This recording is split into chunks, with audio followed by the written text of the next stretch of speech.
The Grace of God by Martin Kendrick. Before I share my story with you, I want to give you some background information. One of my artifacts for my World Arts project was a brick, and that was to represent that as a young man, my grandfather was a brick mason. And in my story, my main character loses his faith but regains it while being a stonemason. So here it is, the grace of God. My name is I. Williams. I was born in 1369 during the peak of the Black Plague in Exeter, Devon, which is a big country in southwest England. My mother was a stay-at-home mom, but on occasion she made clothes for people.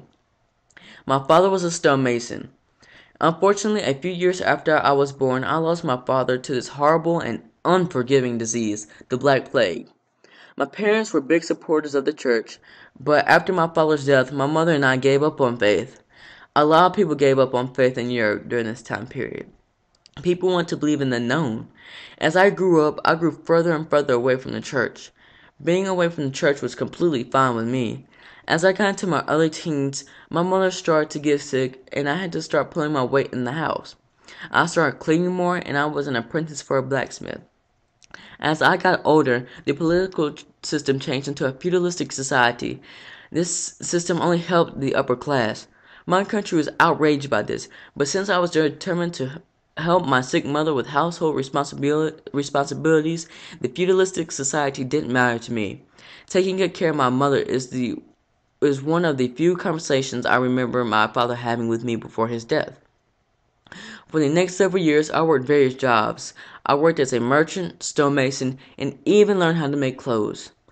The opportunity of a lifetime came when the stonemasons were needed to help construct the Exeter Cathedral.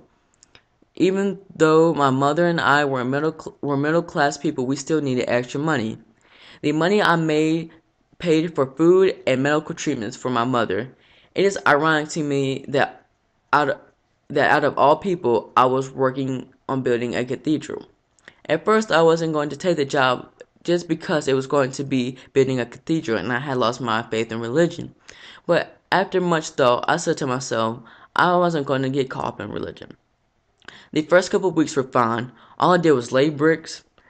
The part that irritated me was when the choir came in around noon every day and sang hymns for us. I felt like they were trying to force religion on me.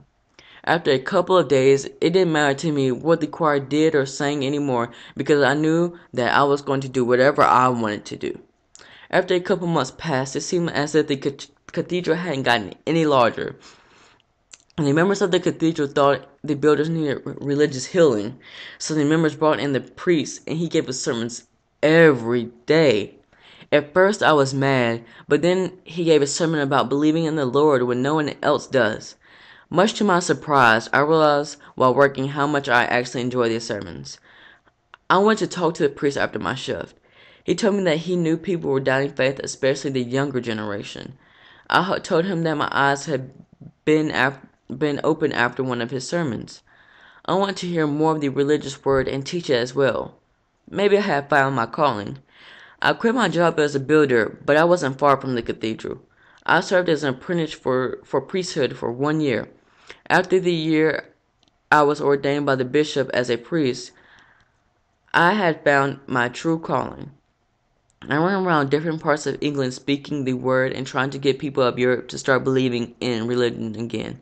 I was amazed that earlier in my life I had lost my faith, but now I reach out to others and try to preach the religious word to strengthen their faith.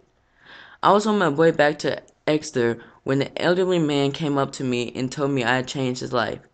He told me that he had gotten sick and wasn't able to do his job anymore. He gave up on everything, including faith, but he said that when he heard my sermon, he knew there was still hope. I smiled and told him that I'm glad I could help. As I continued my journey back home, I realized that even if I had helped to restore only one person's faith, then my work was worthwhile and not in vain. I'm most grateful and thankful to our Heavenly Father that my faith, as well as others, has been restored.